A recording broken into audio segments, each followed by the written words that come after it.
Good morning class, welcome to my video. आज हम अपनी इस वीडियो में जो हैं कुछ टॉपिक्स फिर से क्लियर करने वाले हैं, जिसमें हम गृह व्यवस्था के मुख्य सिद्धांत, उसके उद्देश्य एवं महत्व, गृह व्यवस्था के साधन, ये पढ़ने वाले। लास्ट वीडियो में हमने अपने जो है 3 पॉइंट्स को डिस्कस किया था, जिसमें गृह व्यवस्था का अर्थ पढ़ा था, उसकी परिभाषाएं पढ़ी थी, गृह व्यवस्था की प्रक्रिया पढ़ी थी। लेकिन आज की वीडियो में जो है हम अपने गृह व्यवस्था के सबसे पहले मुख्य सिद्धांत पढ़ेंगे। ठीक है।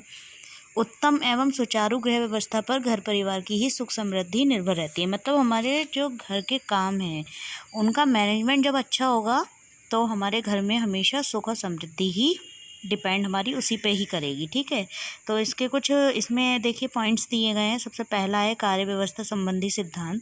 इसमें यह है कि इस सिद्धांत के अनुसार हमारे जो फैमिली मेम्बर्स हैं उसमें सब तरीके के लोग होते हैं, कि मतलब कुछ लोग बाहर के काम अच्छे से कर लेते हैं और कुछ लोग घर के काम अच्छे से कर लेते हैं। तो हमें जो है अपने काम जो है घर परिवार में सभी सदस्यों को उनकी योग्यता और क्षमता के अनुसार ही उनके कार्य एवं दायित्व सौंपे जाने चाहिए, क्योंकि गृह कार्य को भली भांति पूरा करने के लिए उनका उचित वर्गीकरण कर लेना चाहिए। जैसे कि कुछ काम जो होते हैं जिन्हें हम डेली करते हैं, कुछ काम ऐसे होते हैं जिन्हें हम वीकली भी कर सकते हैं, साप्ताहिक तौर पे।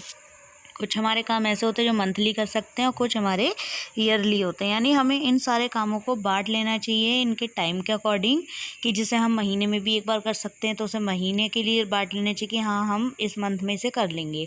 तो इस तरीके से भी हमारी जो कार्य व्यवस्था है वो हमारी इस सिद्धांत पे भी काम करती है। इसके अलावा जो फैमिली मेम्बर्स हैं उनको उनकी योग्यता और क्षमता के अनुसार जो है काम सौंपने चाहिए।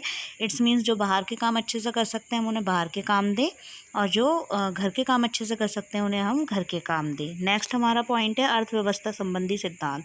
अर्थव्यवस्था ये है कि आपका जो सफल एवं सुव्यवस्थित गृह व्यवस्था है वो आपके उत्तम नियोजन पर ही निर्भर करती है। मतलब हमें हमारे घर में जो भी इनकम आ रही होती है उसके लिए हम एक जो है प्लानिंग करते हैं। उसके लिए हम क्या प्लानिंग करते हैं कि हम बजट बनाते हैं। बजट हम इसीलिए ही बना रहे हैं कि हमारी जितनी आय आ रही है उसके अकॉर्डिंग ही व्यय हो, यानी खर्चा हो, और उसके बाद भी हम कुछ ना कुछ सेव कर पाएँ। तो इसलिए जो है आपका हमारी अर्थव्यवस्था संबंधी सिद्धांत, हमारी जो गृह व्यवस्था है उसके अंतर्गत हम बजट बना रहे हैं, और बजट बनाकर ही हम अपने घर की अर्थव्यवस्था को ठीक रख पाते हैं, जिससे कि जो आवश्यकता की पूर्ति है वो आपके साधन जो सीमित होते हैं उनके अकॉर्डिंग ही वो पूरी हो जाए। बजट में क्या है, परिवार की जो मासिक और वार्षिक आय का हिसाब लगाते हैं, तो विभिन्न आवश्यकताओं की इसमें सूची बना ली जाती है और उसके बाद ही उन आवश्यकताओं को पूरा किया जाता है। मतलब कुछ हमारी नीड्स होती हैं जिनको जो प्रायोरिटी जिनकी होती है पहले, यानी जिन्हें हम प्राथमिकता देते हैं कि हाँ ये हमें चाहिए ही चाहिए, तो हम पहले उन नीड्स को पूरा करेंगे। बाद में हमारी जो द्वितीयक आवश्यकताएं होती हैं जिन्हें हम बाद में भी पूरा कर सकते हैं, उसके बाद हम उनको पूरा करेंगे। ठीक है। जो है इसमें फिर नेक्स्ट आता है आपका जो थर्ड पॉइंट है, उसमें है आपकी श्रम की बचत संबंधी सिद्धांत। देखिए जो थर्ड पॉइंट आपका श्रम की बचत संबंधी सिद्धांत है, इसमें गृह व्यवस्था को उत्तम स्वरूप प्रदान करने के लिए श्रम की बचत संबंधी सिद्धांत प्रस्तुत किया गया है। मतलब इस सिद्धांत के अंतर्गत ये है कि हम अपने मेहनत कैसे बचा सकते हैं। आजकल आप लोग देख रहे हैं हमारे घर में इलेक्ट्रॉनिक जो है उपकरण काफ़ी ज़्यादा होते हैं जो बिजली से चलने वाले होते हैं। जैसे हमें मसाला पीसना है तो उसके लिए हम मिक्सी का यूज़ कर रहे हैं। ठीक है। हमें अपने घर पे कपड़े धोने तो हम वॉशिंग मशीन का यूज़ कर रहे हैं। तो इससे क्या हो रहा है, इससे हमारी मेहनत बच रही है। ठीक है। तो हमारी जो गृह व्यवस्था है उसमें श्रम की बचत संबंधी सिद्धांत भी हैं। हम अपने इन जो है आधुनिक उपकरणों को यूज़ करके अपनी मेहनत को हम बचा सकते हैं। फोर्थ है आपका अवकाश तथा मनोरंजन संबंधी सिद्धांत। इसके लिए क्या होता है, इसमें जो है परिवार के सदस्यों व जो हाउसवाइफ है उसको समुचित अवकाश और मनोरंजन के लिए समय उपलब्ध हो। मतलब कामों को ऐसे बांटा जाए कि आपका जो वीक में जैसे संडे आता है, संडे को क्या होता है वो फैमिली टाइम होता है। उसमें आप अपनी फैमिली के साथ कहीं आउटिंग पे जा सकते हैं, पिकनिक पे जा सकते हैं, या मूवी देखने जा सकते हैं, या फिर घर में ही कोई गेम खेल सकते हैं। इस तरीके से यानी कि जो अवकाश का दिन है उस दिन आप मनोरंजन अपनी फैमिली के साथ कर सकते हैं। ठीक है। तो इसमें क्या होता है, इसमें जो मानसिक थकान होती है, जो मनोरंजन है वो विश्राम से क्या होता है, जो मेंटली स्ट्रेस होता है वो बिल्कुल ही रिमूव आउट हो जाता है, यानी वो ख़त्म हो जाता है। ठीक है। नेक्स्ट हमारी जो हेडिंग है उसमें है गृह व्यवस्था के उद्देश्य एवं महत्व। इसको जल्दी से डिस्कस करते हैं। ये हमारी इसमें कई इम्पॉर्टेंट क्यों है हमारे लिए। इम्पॉर्टेंट इसलिए कि पारिवारिक आवश्यकताओं की इससे पूर्ति होती है, यानी जो फैमिली नीड्स हैं वो सबसे पहले पूरी होनी है। जो हमारी मूलभूत आवश्यकता है, जैसा कि हमें पता है रोटी, कपड़ा, मकान, ये 3 हमारी मूलभूत आवश्यकताएं हैं, ये तो हमारी पूरी हो ही रही हैं। साथ में जो द्वितीयक आवश्यकताएं होती हैं जैसे शिक्षा, चिकित्सा, विशिष्ट प्रकार के आहार, इनका भी जो है इसमें स्थान आता है और ये भी हमारी पूरी होती हैं। नेक्स्ट हमारा है आय व्यय में संतुलन स्थापित करना। आय व्यय में संतुलन इसलिए स्थापित हो जाता है क्योंकि हम बजट बना रहे हैं, बजट का निर्माण कर रहे हैं अपनी होम मैनेजमेंट को सही रखने के लिए। तो इससे क्या होता है, हमारी आय व्यय में एक संतुलन यानी बैलेंसिंग आ जाती है। यानी जितनी इनकम होगी, हम बजट बनाएंगे तो जितनी इनकम होगी उतना ही खर्चा होगा और उससे हम कुछ ना कुछ सेव कर पाएंगे। थर्ड हमारी है उत्तम पारिवारिक वातावरण। इसमें उत्तम पारिवारिक वातावरण में यही रहेगा कि जब हमारे घर के जितने फैमिली मेम्बर्स हैं उनकी जब नीड्स पूरी हो रही हैं टाइम टू टाइम, तो उसमें क्या होगा, उसमें घर का एटमॉस्फेयर जो है बहुत ही ज़्यादा अच्छा रहेगा। मतलब कुछ भी ऐसा नहीं कि आपसी मतभेद चल रहे हैं या लड़ाई हो रही है, कलेश हो रहा है, इस तरीके से कुछ नहीं होगा। तो हमारे जो फैमिली का एटमॉस्फेयर है वो एक हेल्दी एटमॉस्फेयर रहेगा।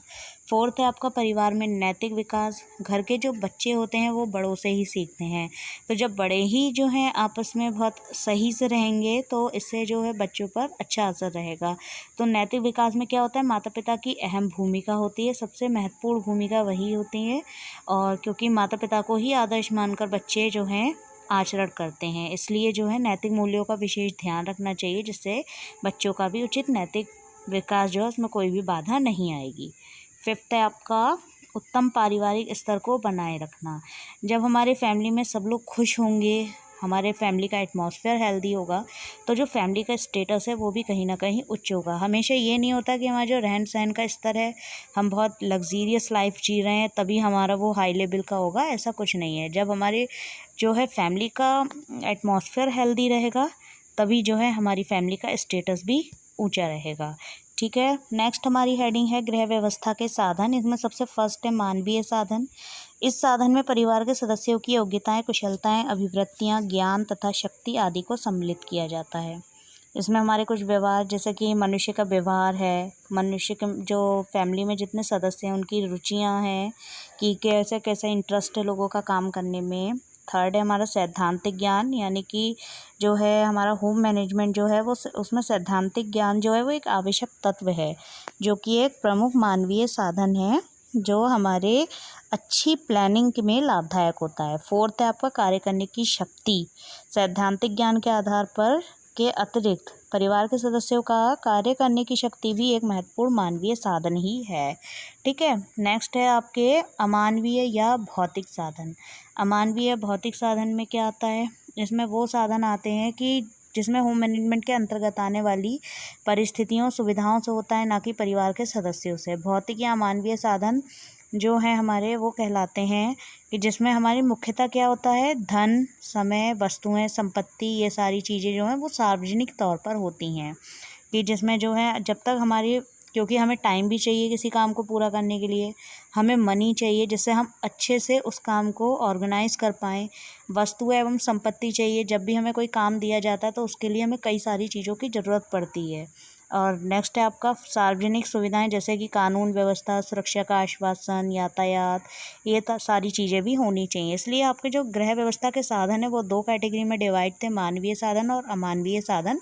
इसे आप थ्योरी में जो दिया हुआ है इसे आप पढ़ेंगे और उसके बाद में आपको जो है इसमें बाकी मैंने आपको इन शॉर्ट बताया उसमें आप समझ जाएंगे। ठीक है, और उसके बाद आपकी नेक्स्ट हेडिंग है गृह व्यवस्था के प्रमुख तत्व या कारक। सबसे पहले जो है हमें क्या क्या चीज़ें चाहिए अपनी गृह व्यवस्था के लिए मैनेज करने के लिए। फर्स्ट है सुविधाजनक घर। हमारे पास एक आवास होना चाहिए जिसमें हम रह सकें। उस आवास के अंतर्गत जो है हमें जो मुख्य कमरे होते हैं, जैसे कि रसोई घर हो गया, शयन कक्ष हो गया यानी बेडरूम हो गया, ठीक है, वॉशरूम हो गया, ये सारी चीज़ें चाहिए ही चाहिए। ठीक है, तो यानी हमारे पास एक सुविधाजनक घर होना चाहिए। सेकंड है स्वच्छता, जिसमें हम घर में रह रहे हैं वो घर स्वच्छ हो, हम जो भी कपड़े पहन रहे हैं या जो भी कुछ खा रहे हैं, यानी कि हमारी जो है हमें अपनी भी स्वच्छता का पूरा ध्यान रखना है। थर्ड है जलवायु और प्रकाश की उचित व्यवस्था। जिस घर में हम रह रहे हैं वहाँ पर इन तीनों चीज़ों की उचित व्यवस्था होनी चाहिए, यानी कि धूप भी आनी चाहिए, हवा भी आनी चाहिए और पानी की भी उचित व्यवस्था होनी चाहिए कि पानी जो है हमें मिले भी और उस पानी की निकासी भी हो पाए। फोर्थ है खाद्य सामग्री की व्यवस्था। जब हम घर में रह रहे हैं, घर में सारे सदस्य रह रहे हैं और जब तक हम भोजन नहीं खाएंगे तो हम जीवित नहीं रह पाएंगे। तो इससे क्या होगा, हमें जो है खाद्य सामग्री की भी व्यवस्था करनी पड़ती है। फिफ्थ है आपकी घरेलू सामग्री की व्यवस्था।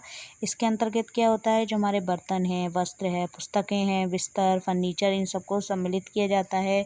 या फिर जो आधुनिक उपकरण हो गए जैसे वॉशिंग मशीन, सिलाई मशीन, पंखे, कूलर, फ्रिज, ये सब भी होने चाहिए। ठीक है। और बाकी का जो है ये आपका, ये हमारे जो होते हैं गृह व्यवस्था के प्रमुख तत्व या कारक हैं। जब इन फैक्टर्स जो हैं, ये फैक्टर्स हमें कहीं ना कहीं प्रभावित करते हैं, हमें इन्हीं फैक्टर्स को ध्यान में रख के, यानी इन्हीं कारकों को ध्यान में रख कर हम अपनी जो है घर में होने वाले जो काम हैं उनकी प्लानिंग करते हैं। यही हमारा होम मैनेजमेंट है। ठीक है। आपका जो है नेक्स्ट टॉपिक है आदर्श गृह व्यवस्था के लिए गृहिणी के गुण। ये वाला टॉपिक हम अपनी नेक्स्ट वीडियो में डिस्कस करेंगे। बाकी का जो है ये, क्योंकि आपके आज हमने जो है अपने ये टॉपिक्स को क्लियर कर लिया है। मैंने आपको जो है लघु उत्तरीय प्रश्न भेजे थे, जिसे आई होप आपने वो उसको अपनी कॉपी में नोट डाउन कर लिया होगा। आप उसे मैनेज करके अपना करते रहिए, लिखते रहिए। ठीक है। बाकी की जो है ये जो आगे वाला टॉपिक है आदर्श गृह व्यवस्था के लिए गृहिणी के गुण, ये वाला टॉपिक हम अपनी नेक्स्ट वीडियो में जो है डिस्कस करेंगे और अपने इस चैप्टर को कंप्लीट करेंगे। तब तक के लिए stay home, stay safe. Thank you, bye.